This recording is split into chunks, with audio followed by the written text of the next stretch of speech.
Famous Imposters by Bram Stoker, read for you by Long Stories for Sleep.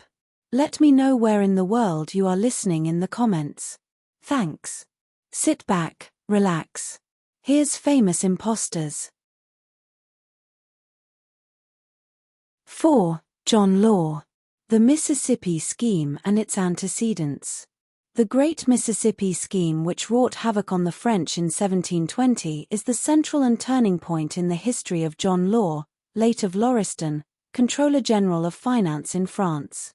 His father, William Law, grand-nephew of James Law, Archbishop of Glasgow, was a goldsmith in that city.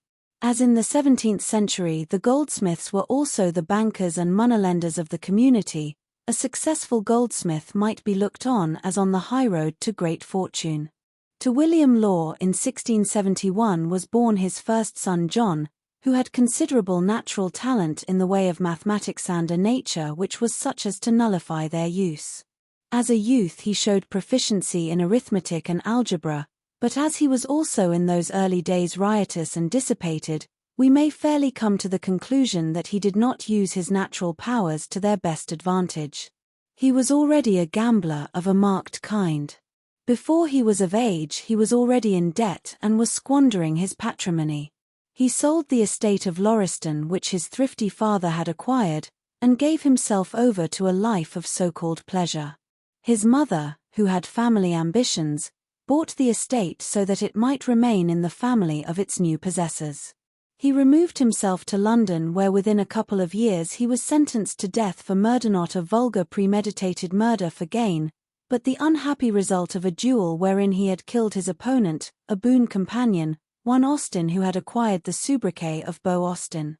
Through social influence the death penalty was commuted for imprisonment, and the crime only regarded as manslaughter. He had however to deal with the relatives of the dead man who were naturally vindictive. One of them entered an appeal against the commutation of the sentence. Law, with the characteristic prudence of his time and nationality, did not wait for the leisurely settlement of the legal process, but escaped to the continent, where he remained for some years sojourning in various places. Being naturally clever and daring, he seems to have generally fallen on his feet. Whilst in Holland he became secretary to an important official in the diplomatic world, from which service he drifted into an employment with the Bank of Amsterdam. Here the natural bent of his mind found expression. Banking in some of its forms is gambling, and as he was both banker and gambler, one by inherited tendency and the other by personal disposition, he began to find his vogue, addressing himself seriously to the intricacies and possibilities of the profession of banking. He was back in Scotland in 1701, a risky venture on his part, for his felony had not been purged, and published a pamphlet, Proposals and Reasons for Constituting a Council of Trade in Scotland. This he followed up after some years, with another pamphlet, Money and Trade Considered, with a proposal for supplying the nation with money, and in the same year, 1709, he propounded to the Scotch Parliament a scheme for a state bank on the security of land, a venture which on being tried speedily collapsed. This, like other schemes of that period, was based on the issue and use of paper money. In the meantime, and for 5 or 6 years afterwards, he was travelling variously throughout Europe, occupying himself with formulating successive schemes of finance, and in gambling, a process in which he, being both skilled and lucky, amassed a sum of over £100,000. He had varying fortunes, however, and was expelled from several cities. He was not without believers in his powers. Amongst them was the Earl of Stair, then ambassador to France, who, allured by his specious methods of finance, suggested to the Earl of Stanhope that he might be useful in devising a scheme for paying off the British national debt. After the death of Louis XIV, in 1715, he suggested to the Duke of Orleans, the regent for the young king, Louis XV, the formation of a state bank. The regent favoured the idea, but his advisers were against it. It was, however, agreed that Law might found a bank with power to issue notes and accept deposits. This was done by letters patent, and the Banque Générale came into existence in 1710, and was an immediate success. Its principle was to issue paper money which was to be repayable by coin. Its paper rose to a premium in 1716. In 1717 there was a decree that it was to be accepted in the payment of taxes. This created a new form of cheap money, with the result that there was a great and sudden extension of industry and trade. From this rose the idea of a new enterprise, the Mississippi Company, which was to outvie the success of the East India Company, incorporated by charter in 1600 under the title of the Governor and Company of the Merchants of London trading to the East Indies, which after periods of doubtful fortune, and having become consolidated with its rival the General East India Company partially in 1702, and completely in 1708, under the somewhat elephantine name of the United Company of Merchants of England trading to the East Indies, was now a vast organization of national importance. To the new French company for exploiting the Mississippi Valley was made over Louisiana, which then included what were afterwards the states of Ohio and Missouri. The decree of incorporation was issued in 1717. The Parliament at Paris presently grew jealous of such a concession having been given to a foreigner, and the next year a rumor went about that Parliament was about to have him arrested, tried, and hanged. The Regent met the parliamentary resistance by making, 1718, the Banque Générale into the Banque Royale, the king guaranteeing the notes. Law was made Director General, but he was unable to prevent the Regent from increasing the issue of paper money, by which means he managed to satisfy dishonestly his own extravagance. It was a fiscal principle of the time that the state accountants did not go behind the king's receipt, the acquit de comptant as it was called. The Western Company was enlarged in 1718 by a grant of a monopoly of tobacco, and of the rights of trading ships and merchandise of the Company of Senegal. In 1719, the Banque Royale absorbed the rights of the East India and China Companies, and then assumed the all-embracing title of Compagnie des Indes. The next year it took in the African Company, and so through that the whole of the non-European trade of France. In 1719, the management of the mint was handed over to Law's Company, and he was thus enabled to manipulate the coinage. In the same year he had undertaken to pay off the French national debt, and so become the sole creditor of the nation. He already exercised the functions of Receiver General and had revenue farming abolished in its favor. He now controlled the collection and disposal of the whole of the state taxation. At this stage of his adventure, Law seemed a good fiscal administrator. He repealed or reduced pressing taxes on useful commodities, and reduced the price of necessaries by 40% so that the peasants could increase the value of their holdings and their crops without fear of coming later into the remorseless grip of the tax farmer under the infamous métayer system. Free trade was in the provinces practically established. This, so far as it went, was all Law's doing. Turgot, who later got credit for what had been done, only carried out what the Scotch financier had planned. Law had promised high dividends to the speculators in his scheme, and had so far paid them, so it was no wonder that the system raised its head again. In 1719-20, all France seemed to flock to Paris to such a degree and with such unanimity of purpose, that it was difficult to obtain room to go on with the necessary work of the Mississippi scheme. In such matters, resting on human greed which throws all prudence to the winds, the pressure is always towards the center, and the narrow street of Quincampoix became a seething mass, day and night, of speculators in a hurry to buy shares. The time for trying to sell them had not yet arrived. Naturally, such a locality rose in value, and as demand emphasizes paucity of space, extraordinary prices ruled. Even a small share in the Lucky Street, where fortunes could be made in an hour, rose to fabulous value.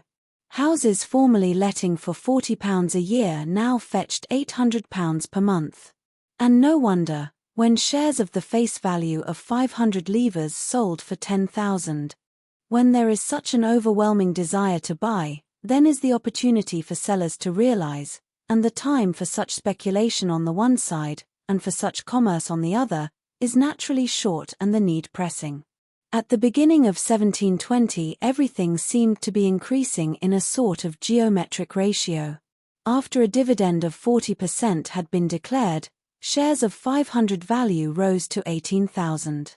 Greed, and the opportunity for satisfying its craving, turned the heads of ordinarily sensible people. The whole world seemed mad. It appeared right enough that the financial wonder-worker who had created such a state of things should be loaded with additional honors. It was only scriptural that he who had already multiplied his talents should be entrusted with more. There was universal rejoicing when John Law, exiled foreigner and condemned murderer, was appointed, in January 1720, Controller General of the whole finances of France. Naturally enough, even the hard head of the canny Scot began to manifest symptoms of giving way in the shape of becoming exalt. And naturally enough his enemies, financial, political and racial, did not lose the opportunities afforded them of taking advantage of it. Tongues began to wag, and all sorts of rumors, some of them reconcilable with common sense and easily credible, others outrageous, began to go about. Lord Stair reported that Law had boasted that he would raise France on the ruins of England and Holland to a greater height than she had ever reached, that he could crush the East India Company and even destroy British trade and credit when he chose. Stair resented this, and he and Law, from being close friends, became enemies. To appease the incensed and at present all-powerful Law, the powers that were recalled Lord Stair. On the 23rd of February, 1720, the Compagnie des Indes and the Banque Royale were united, thus linking the ends of the financial chain. The system was now complete. When Aladdin set the genius, who had hitherto worked so willingly, the final task of hanging a roc's egg in the center of the newly created palace, he brought the whole structure tumbling about his ears. So it was with John Law and the egregious Mississippi scheme. His idea was complete and perfect. But the high sun, when it reaches its meridional splendor, begins from that instant its downward course. The reaction was not long in manifesting itself. Usually in such matters there is a pause before the great driving wheels reverse their motion, and the backward motion, beginning slowly, gathers way as it progresses.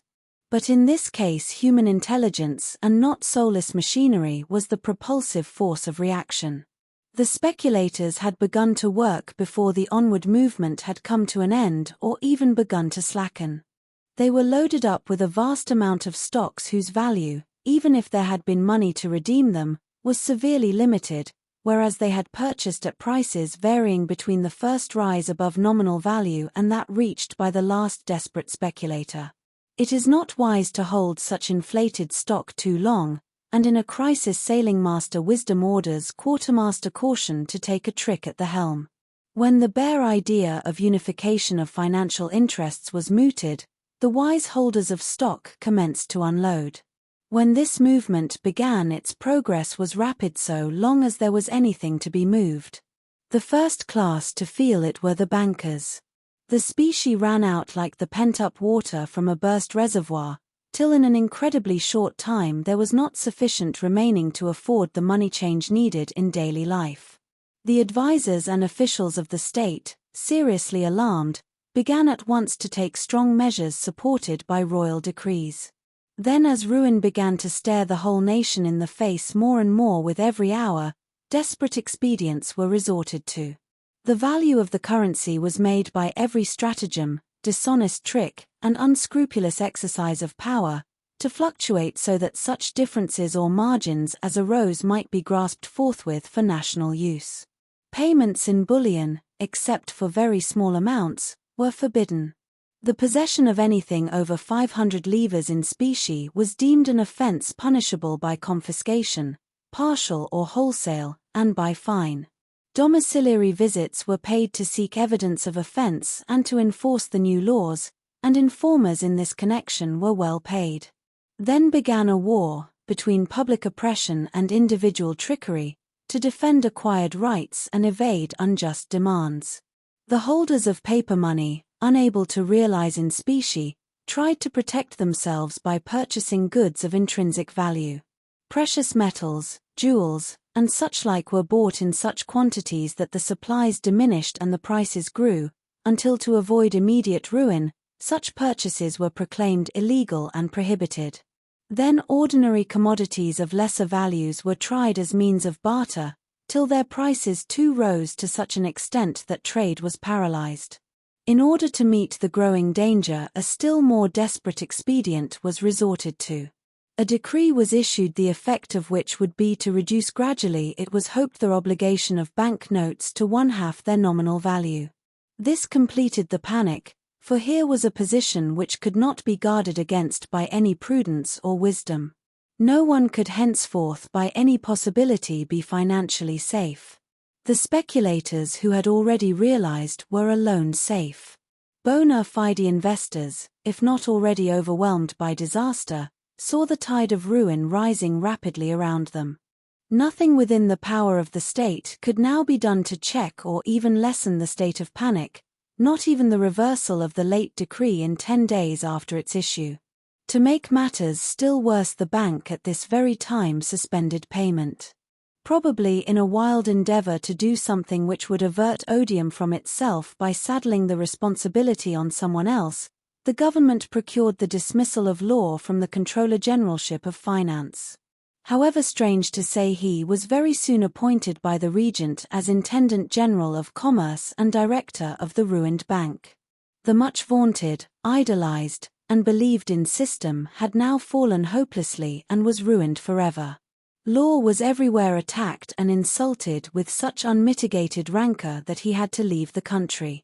He had invested the bulk of the great fortune which he had by now acquired, in estates in France, and these together with everything else that he had were now confiscated.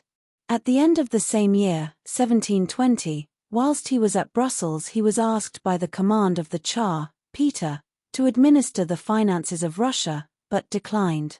After this episode, grateful to a broken man, he spent a couple of years wandering about Italy and Germany and probably gaming a fluctuating income through gambling.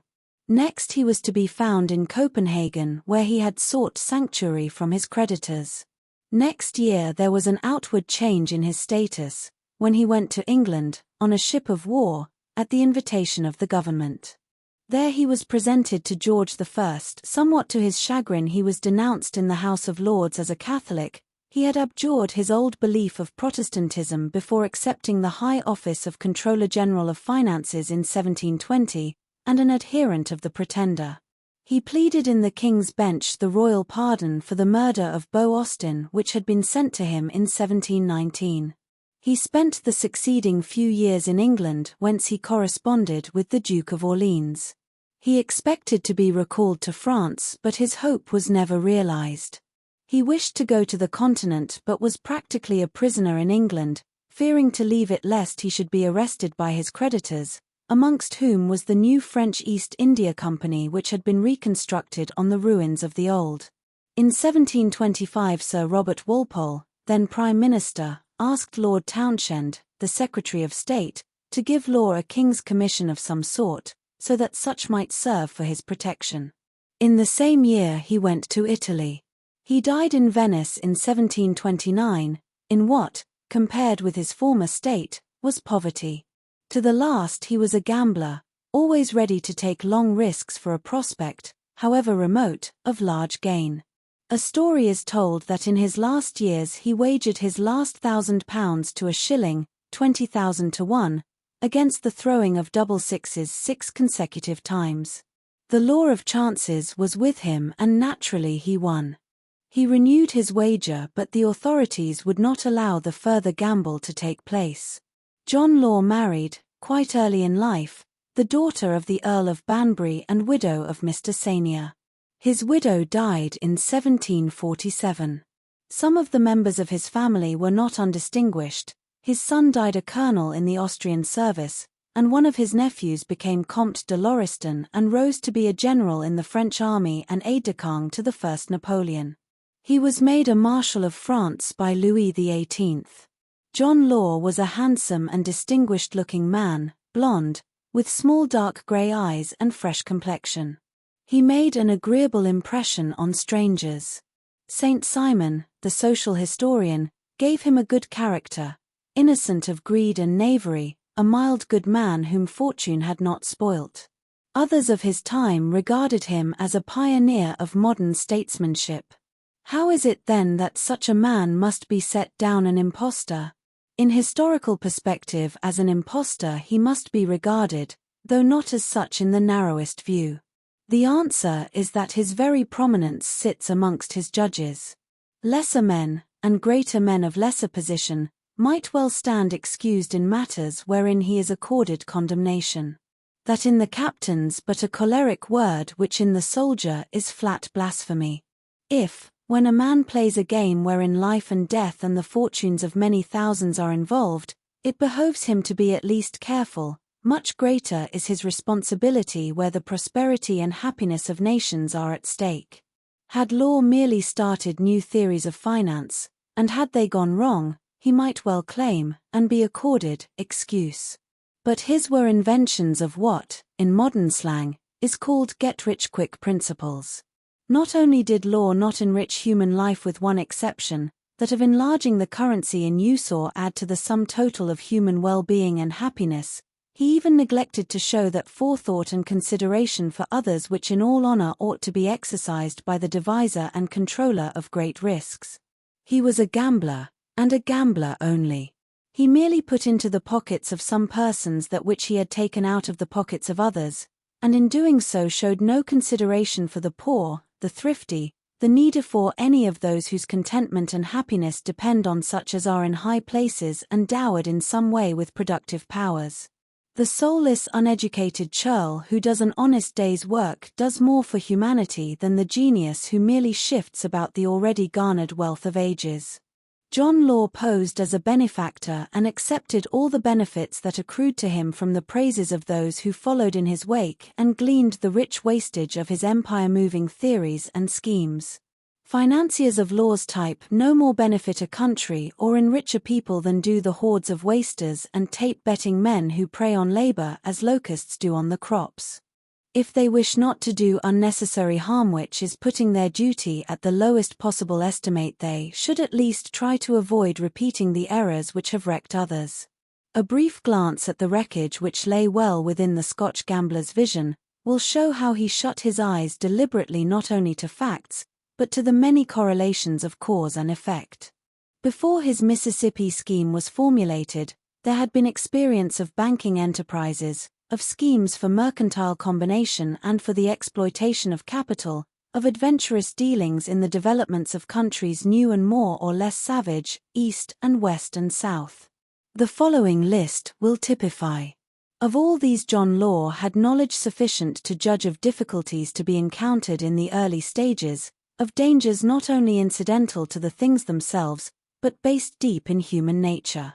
The East India Company founded in 1600, the Bank of England founded in 1694, the Africa Company founded in 1695, the Darien Company founded in 1695.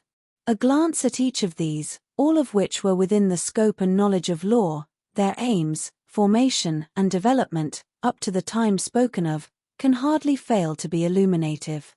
The 16th century had been an age of adventure and discovery, the 17th of the foundation of great commercial enterprise, of conception of ideas, of the constructive beginnings of things. The time for development had come with the 18th, and now care and forethought, prudence and resource, were the preparations for success. The East India Company was in reality the pioneer of corporate trading, and as for nearly 100 years it was in a measure alone in its scale of magnitude, its experiences could well serve as exemplar, guide, and danger signal. It was based on that surest of all undertakings, natural growth. It came into existence because it was wanted, and from no other cause. Its very name, its modest capital, its self-protective purpose make for understanding. In its charter of incorporation, its purpose was indicated in the name, the Governor and Company of Merchants of London trading to the East Indies. Its capital was £70,000, which, though a large sum for those days, was, according to our modern lights, an almost ridiculously small sum for the object then before it, and to which it ultimately attained. The time was ripe for just such an undertaking. The Peace of Vervins, 1598, which left both France and Spain free to look after their domestic concerns, was immediately followed by the Edict of Nantes, 1599, which gave religious liberty to France, and such a new freedom is always followed by national expansion. By this time Spain the explorer or conqueror and Holland the patient organizer held Eastern commerce in their hands. England had been gradually making a commerce of her own in the Indies, and all that was required was an official acknowledgement, so that the thunder of her guns should, when required, follow the creaking of her cordage. From the story of this great enterprise, through its first 25 years, could be drawn the lesson of such schemes as Law was now formulating.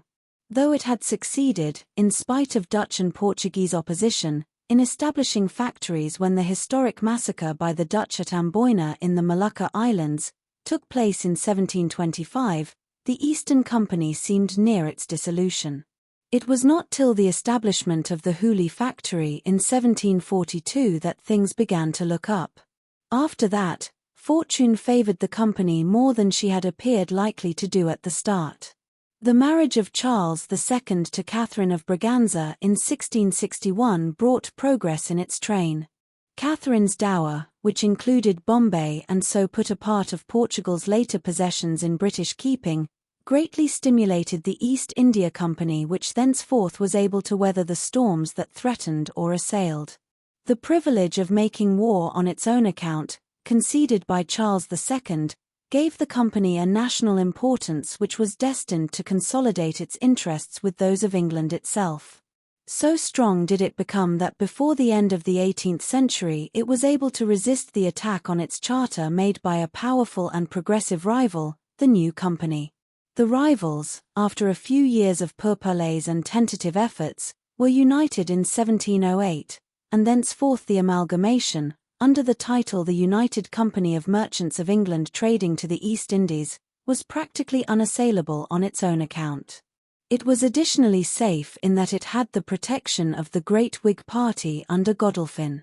The capital of the company, now enlarged to £3,200,000, was lent to the government at 5% interest and was finally merged in the national funds. The history of the company, after 1717, does not belong here, as it is only considered as showing that John Law had the experience of an earlier company similar to his own to guide him in its management if he had chosen to avail himself of it. The Bank of England was, strangely enough, the project of a Scotchman, William Paterson. The plan was submitted to government in 1691 but was not carried into existence for 3 years.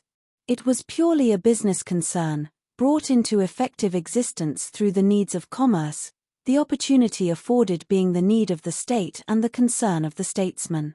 It had a capital at first of over £1,200,000, which was loaned to the nation on the security of the taxes when the charter was signed, there being certain safeguards against the possibility of political misuse. The controlling board was to have 25 members who were to be elected annually by the stockholders with a substantial qualification. There were at this time in England private banks, but this was an effort to formulate the banking rights, duties, and powers of capital under the aegis of the state itself.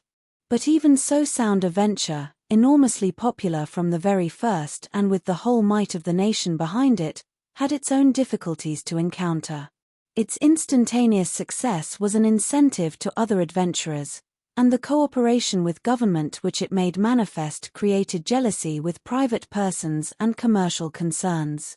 Within 2 years its very existence was threatened, first by the individual hostility of those in the bullion trade, who already acted as bankers, and then by a rival concern incorporated under strong political support.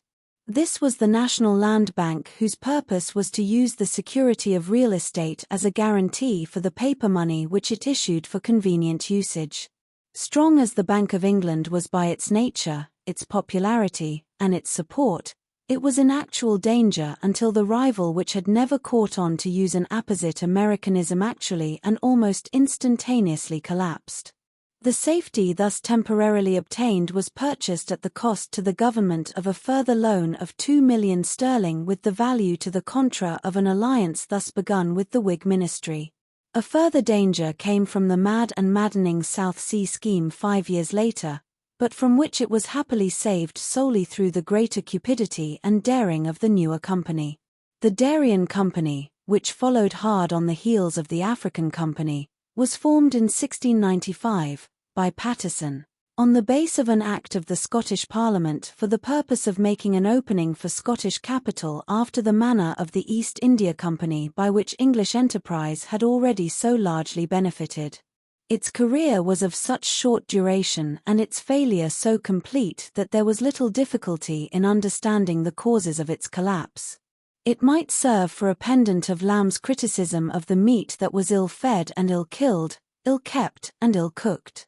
The company was started to utilize, in addition to exploiting new lands, the waste of time, energy and capital, between West and East, and yet it was not till the first trading fleet was sailing that its objective was made known to the adventurers. Its ideas of trading were those of a burlesque, and its materials of barter with tropical savages on the criminal side of the ludicrous Bibles, heavy woolen stuffs and periwig. Naturally, a couple of years finished its working existence and the rest is silence. And yet at the inception of the scheme two great nations vied with one another for its control. There are those who may say that John Law was not an impostor, but a great financier who made a mistake. Financiers must not make mistakes or else they must be classed amongst the impostors, for they deal with the goods and prospects of others as well as their own. Law was simply a gambler on a great scale. He led a nation, through its units, to believe that the following of his ideas would lead to success. Financial schemes without good ideas and practical working to carry them out are deceptive and destructive. The Mississippi scheme is a case in point. If the original intention had been carried out in its entirety, which involved vast pioneering and executive action of present and future generations, and an almost absolute foregoing of immediate benefits, the result would have been of immense service to the successors in title of the original ventures. The assessable value of the real estate conveyed under the Mississippi scheme today equals more than a third of the present gigantic national debt of France, swollen though the latter is by the Napoleonic Wars, the war with Austria, the cost and indemnity of the war with Germany, and, in addition, by the long wars with England and Russia.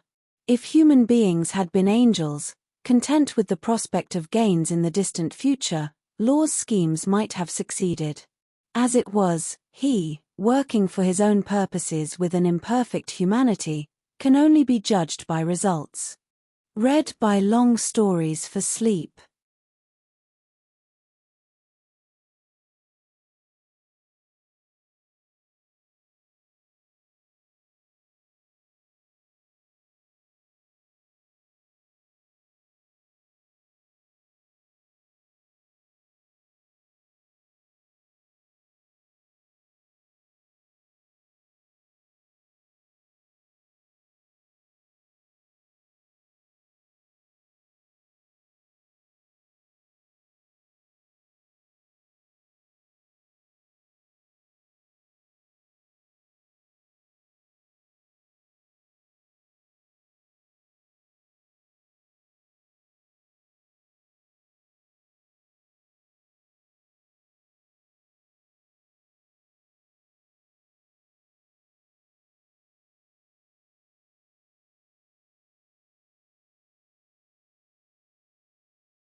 Read by Long Stories for Sleep.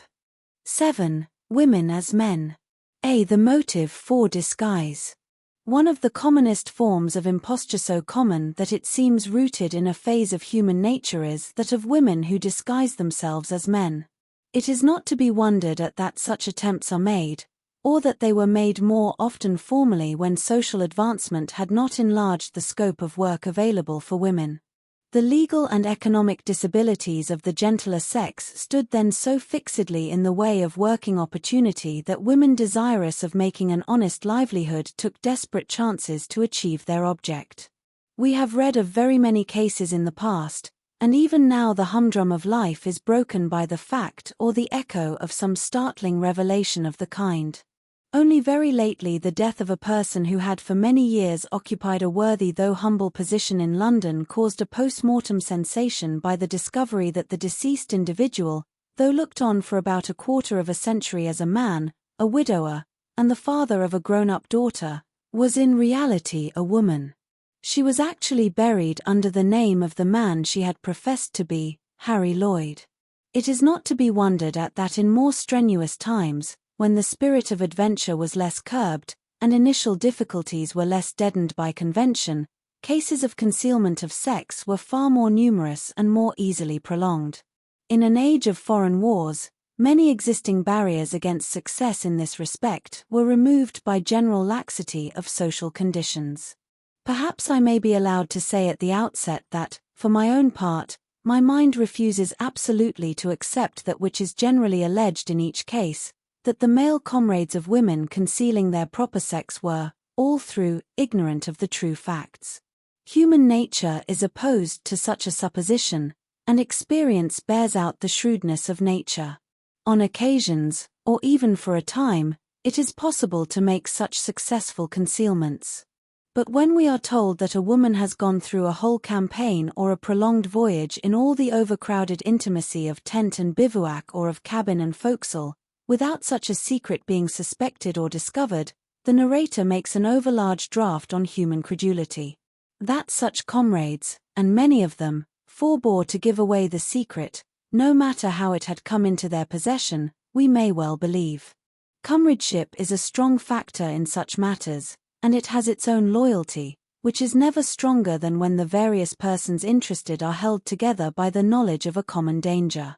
But even to this there is a contra. The whole spirit of romance, even when it binds man to woman and woman to man, stands side by side with love, affection, passion, call it what you will, which opportunity can fan into flame. Never more so than in the strenuous days of fighting, when day and night are full of varying fears, when the mad turmoil of working hours and loneliness of the night forge new fetters for the binding together of the sexes. In real life, when a man or a woman tries to escape from capture or the fear of it in the guise of the opposite sex, it is a never-ending struggle to sustain the role successfully. If this is so, when the whole of the energies of mind and body are devoted in singleness of purpose to the task, how then can the imposture be successfully prolonged when the mind is eternally occupied with the pressing things of the passing moments? There must infallibly be moments of self-betrayal, and there is sufficient curiosity in the average person to ensure that the opportunities of such moments are not lost. Be this as it may, we must in the first instance stick to matters of fact. The record is our sheet anchor. After all, when we learn of a case where an imposture of the kind has been successfully carried out, it is time enough to argue with convincing perspicacity that it should not have been possible. As to record, there are quite sufficient cases to convince any reader as to the fact that, allowing for all possible error and wastage, there have been a sufficient number undetected at the time of their happening, and only made known by after confession and by the force of ulterior circumstances. Whatever opinion we may form of the women who carried out the venture, there is neither occasion nor need to doubt the fact they were so carried out.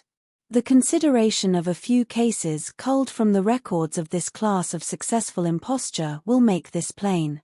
It would be useless, if not impossible, to make full lists of the names of women who have passed themselves off as men in the fighting world, soldiers and sailors, with side interests such as piracy, dueling, highway robbery, etc.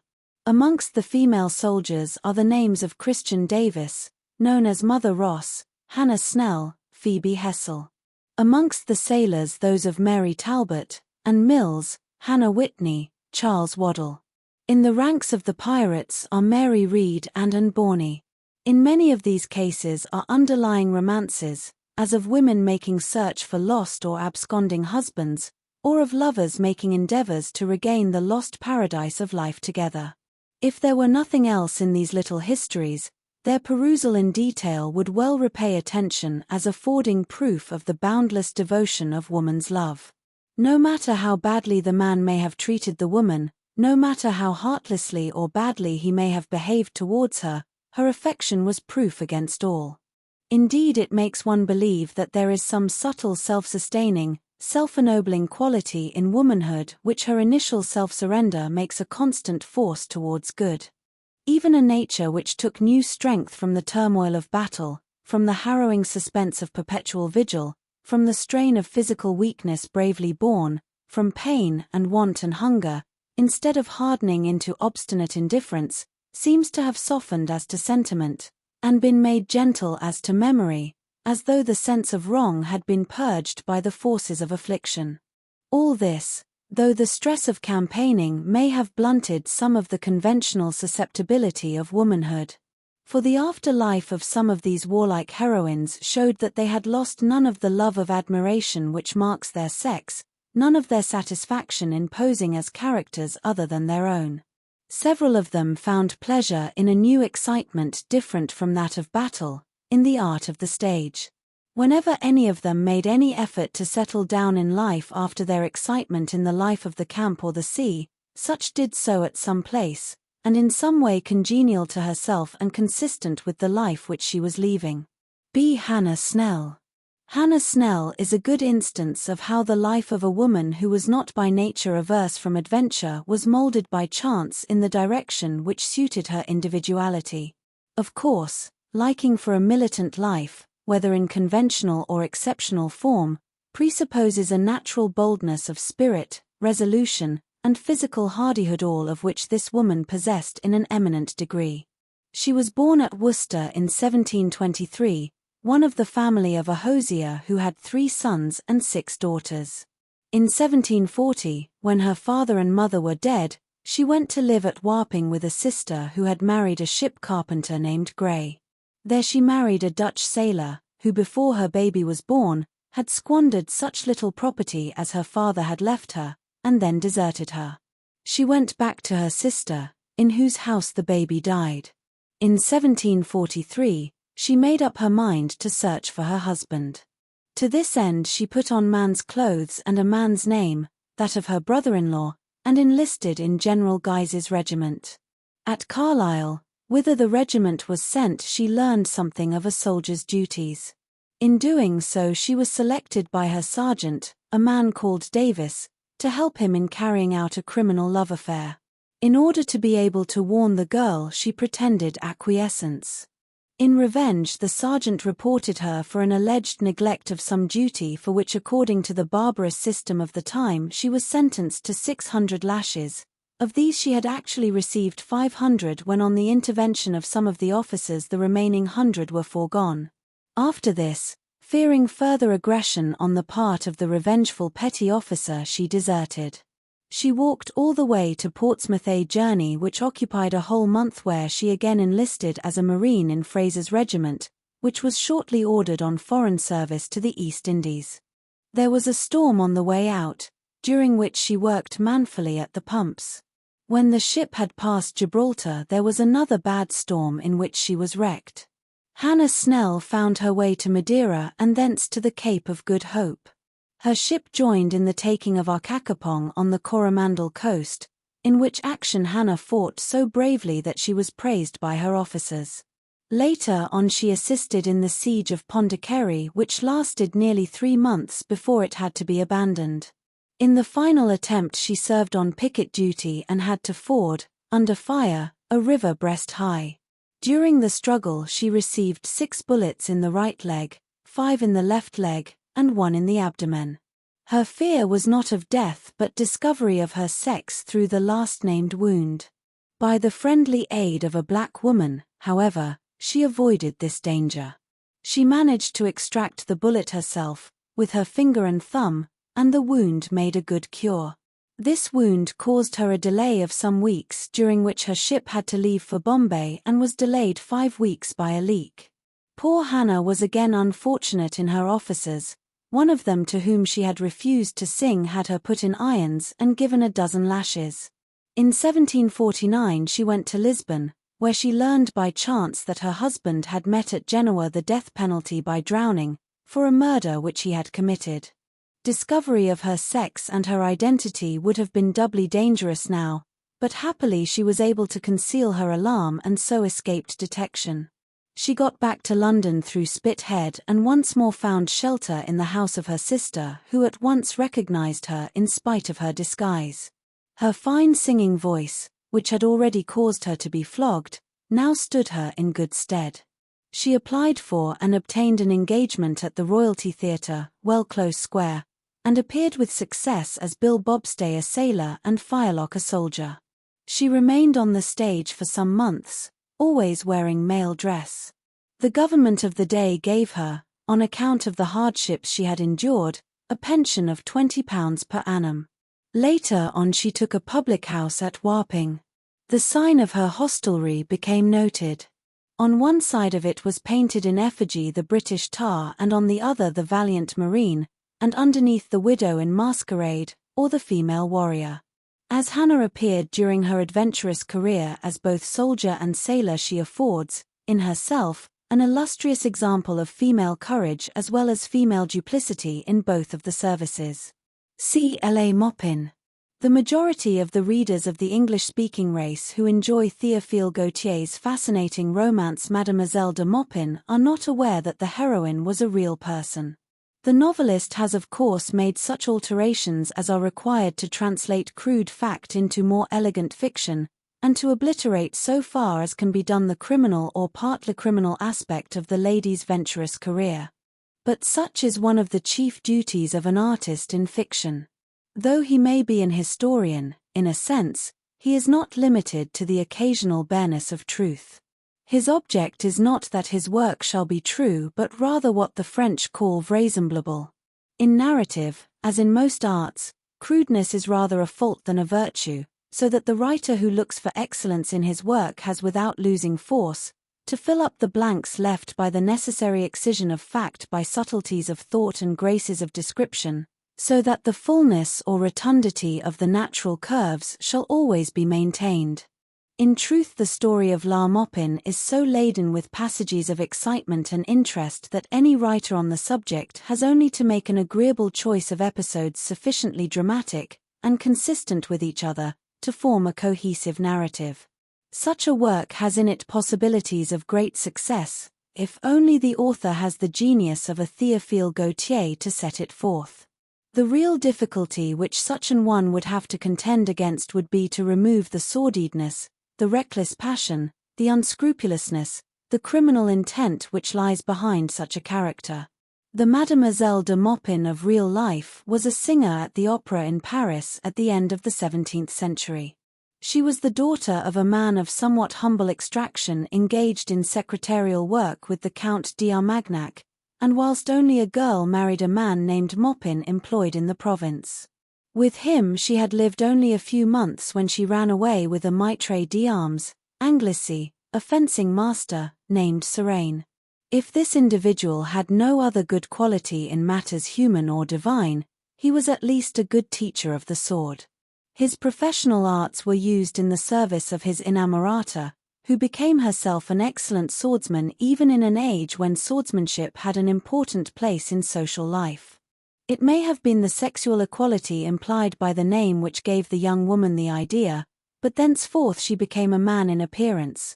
In reality, in so far as such a metamorphosis can be accomplished by courage, recklessness, hardihood, unscrupulousness, and a willing obedience to all the ideas which passion and sensuality can originate and a greed of notoriety carry into execution. In a professional tour from Paris to Marseilles, in which she as an actress took the part of a man, she gained the affections of the flighty daughter of a rich merchant of Marseilles, and, as a man, ran away with her. Being pursued, they sought refuge in a convente place which at that age it was manifestly easier to get into than to get out of. Here the two remained for a few days, during which, by the aid of histrionic and other arts, the actress obviated the necessary suspicions of her foolish companion and kept danger away. All the while La Maupin was conscious that an irate and rich father was in hot search for his missing daughter, and she knew that any talk about the venture would infallibly lose her the girl's fortune, besides getting herself within the grip of the law.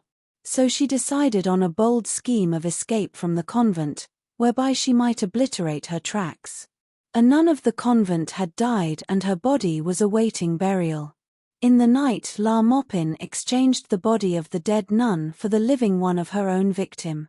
Having thus got her companion out of the convent, she set the building on fire to cover up everything, and escaped in secret to a neighboring village, taking with her by force the girl, who naturally enough was disillusioned and began to have scruples as to the wisdom of her conduct. In the village they remained hidden for a few weeks, during which time the repentance of the poor girl became a fixed quantity. An attempt, well supported, was made to arrest the ostensible man, but this was foiled by the female swordsman who killed one of the would-be captors and dangerously wounded two others. The girl, however, made good her escape. Secretly she fled from her deceiver and reached her parents in safety. But the hue and cry was out after La Maupin, whose identity was now known. She was pursued, captured, and placed in gaol to await trial. The law was strong and inexorable. The erring woman who had thus outraged so many conventions was condemned to be burned alive. But abstract law and the executive are quite different things, at least they were in France at the close of the 17th century. As indeed they are occasionally in other countries and at varying times. La Maupin, being a woman and a clever one, procured sufficient influence to have the execution postponed, and so had the full punishment delayed, if not entirely avoided. More than this, she managed to get back to Paris and so to begin her noxious career all over again. Of course she had strong help from her popularity. She was a favorite at the opera, and the class which patronizes and supports this kind of artistic effort is a rich and powerful one, which governments do not care to displease by the refusal of such a small favor as making the law hold its hand with regard to an erring favorite. But La Maupin's truculent tendencies were not to be restrained. In Paris in 1695, whilst she was one of the audience at a theatre, she took umbrage at some act or speech of one of the comedians playing in the piece, and leaving her seat went round to the stage and caned him in the presence of the audience. The actor, M. Dumenil, an accomplished and favourite performer but a man of peaceful disposition, submitted to the affront and took no action in the matter. La Maupin, however, suffered, through herself, the penalty of her conduct. She had entered on a course of violence which became a habit. For some years she flourished and exercised all the tyrannies of her own sex and in addition those habitual to men which came from expert use of the sword. Thus she went attired as a man to a ball given by a prince of the blood. In that garb she treated a fellow guest, a woman, with indecency, and she was challenged by 3 different men, each of whom, when the consequent fight came on, she ran through the body, after which she returned to the ball. Shortly afterwards she fought and wounded a man, M. de Servan, who had affronted a woman. For these escapades she was again pardoned. She then went to Brussels, where she lived under the protection of Count Albert of Bavaria, the Elector. With him she remained until the quarrel, inevitable in such a life, came. After much bickering he agreed to her demand of a settlement, but in order to show his anger by affronting her he sent the large amount of his involuntary bequest by the servile hand of the husband of his mistress, Countess Diarcos, who had supplanted her, with a curt message that she must leave Brussels at once. The bearer of such a message to such a woman as La Maupin had probably reckoned on an unfriendly reception, but he evidently underestimated her anger. Not contented with flinging at his head the large douceur of which he was the bearer, she expressed in her direct way her unfavorable opinion of him, of his master, and of the message which he had carried for the latter. She ended her tirade by kicking him downstairs, with the justification for her form of physical violence that she would not sully her sword with his blood. From Brussels she went to Spain as femme de chambre to the Countess Marino but returned to Paris in 1704. Once more she took up her work as an opera singer, or rather she tried to take it up, but she had lost her vogue, and the public would have none of her. As a matter of fact, she was only just above 30 years of age, which should under normal circumstances be the beginning of a woman's prime. But the life she had been leading since her early girlhood was not one which made for true happiness or for physical health. She was prematurely old, and her artistic powers were worn out. Still, her pluck, and the obstinacy on which it was grafted, remained. For a whole year she maintained a never-failing struggle for her old supremacy, but without avail. Seeing that all was lost, she left the stage and returned to her husband who, realizing that she was rich, managed to reconcile whatever shreds of honor he had to her infamous record. The church, too, accepted her and her riches within its sheltering portals. By the aid of a tolerant priest she got absolution, and 2 years after her retirement from the opera she died in a convent in all the odor of sanctity. D. Mary East. The story of Mary East is a pitiful one, and gives a picture of the civil life of the 18th century which cannot be lightly forgotten.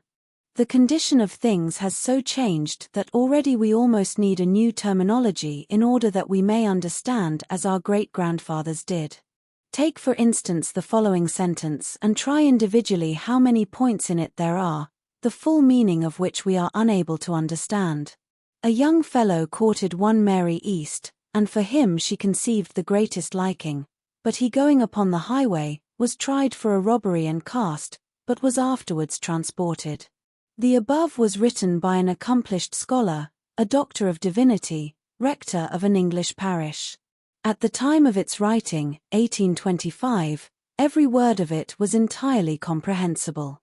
If a reader of that time could see it translated into modern phraseology, he would be almost as much surprised as we are when we look back upon an age holding possibilities no longer imaginable. Going upon the highway was in Mary East's time and 100 years later a euphemism for becoming a highway robber. Cast meant condemned to death, transported meant exiled to a far distant place where one was guarded, and escape from which was punishable with death. Moreover, robbery was at this time a capital offense.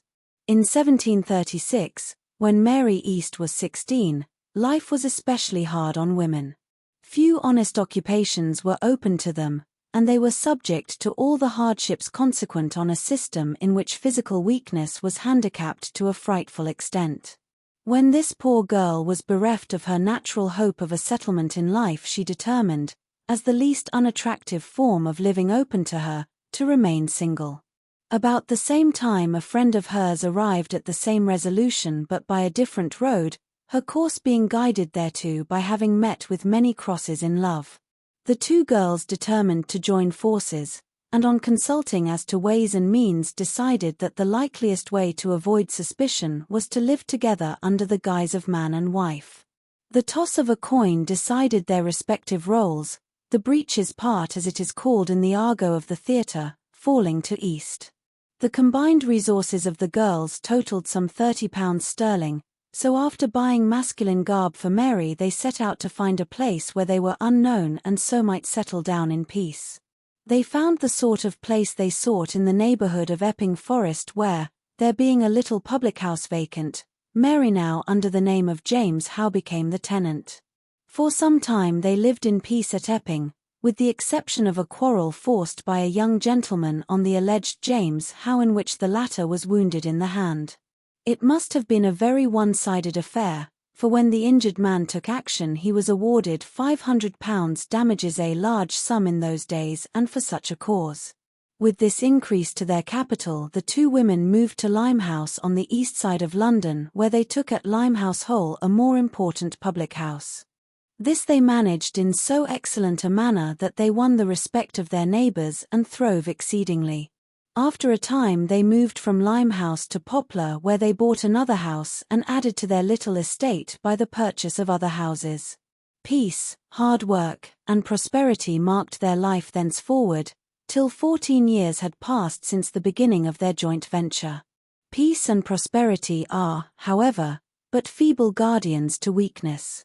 Nay, rather are they incentive to evil doing. For all these years the two young women had conducted themselves with such rectitude, and observed so much discretion, that even envy could not assail them through the web of good repute which they had woven round their masquerade. Alone they lived, keeping neither female servant nor male assistant. They were scrupulously honest in their many commercial dealings and absolutely punctual in their agreements and obligations. James Howe took a part in the public life of his locality, filling in turn every parish office except those of constable and churchwarden. From the former he was excused on account of the injury to his hand from which he had never completely recovered. Regarding the other his time had not yet come, but he was named for churchwarden in the year following to that in which a bolt fell from the blue, 1730. It came in this wise: a woman whose name of coverture was Bentley, and who was now resident in Poplar, had known the alleged James Howe in the days when they were both young. Her own present circumstances were poor, and she looked on the prosperity of her old acquaintance as a means to her own betterment. It was but another instance of the old crime of blackmail. She sent to the former Mary East for a loan of £10, intimating that if the latter did not send it she would make known the secret of her sex. The poor panic-stricken woman foolishly complied with the demand, thus forcing herself deeper into the mire of the other woman's unscrupulousness. The forced loan, together with Bentley's fears for her own misdeed, procured immunity for some 15 years from further aggression. At the end of that time, however, under the renewed pressure of need, Bentley repeated her demand. James Howe had not the sum by her, but she sent £5 another link in the chain of her thraldom. From that time on there was no more peace for poor Mary East. Her companion of nearly 35 years died, and she, having a secret to guard and no assistance being possible, was more helpless than ever and more than ever under the merciless yoke of the blackmailer. Mrs. Bentley had a fair idea of how to play her own despicable game. As her victim's fear was her own stock in trade, she supplemented the sense of fear which she knew to exist by a conspiracy strengthened by all sorts of schemes to support its seeming bona fides. She took in 2 male accomplices and, thus enforced, began operations. Her confederates called on James Howe, one armed with a constable's staff, the other appearing as one of the thief-takers of the gang of the notorious magistrate, Fielding, an evil product of an evil time. Having confronted Howe, they told him that they had come by order of Mr. Justice Fielding to arrest him for the commission of a robbery over 40 years before, alleging that they were aware of his being a woman. Mary East, though quite innocent of any such offence but acutely conscious of her imposture of manhood, in her dismay sought the aid of a friend called Williams, who understood and helped her. He went to the magistrates of the district and then to Sir John Fielding to make inquiries and claim protection. During his absence the two villains took Mary East from her house and by threats secured from her a draft on Williams for £100. With this in hand they released their victim, who was even more anxious than themselves not to let the matter have greater publicity than it had already obtained. However, justice demanded a further investigation, and one of the men being captured, the other had escaped, was tried, and being found guilty, was sentenced to imprisonment for 4 years together with 4 appearances in the pillory. Altogether Mary East and her companion had lived together as husband and wife for nearly 35 years, during which time they had honestly earned, and by self-denial saved, over £4,000 sterling and won the good opinion of all with whom they had come in contact. They were never known to cook a joint of meat for their own use, to employ any help, or to entertain private friends in their house. They were cautious, careful, and discreet in every way, and seemed to live their lives in exceeding blamelessness. That was Jane Eyre by Charlotte Brontë, read for you by Long Stories for Sleep. Until next time, good night.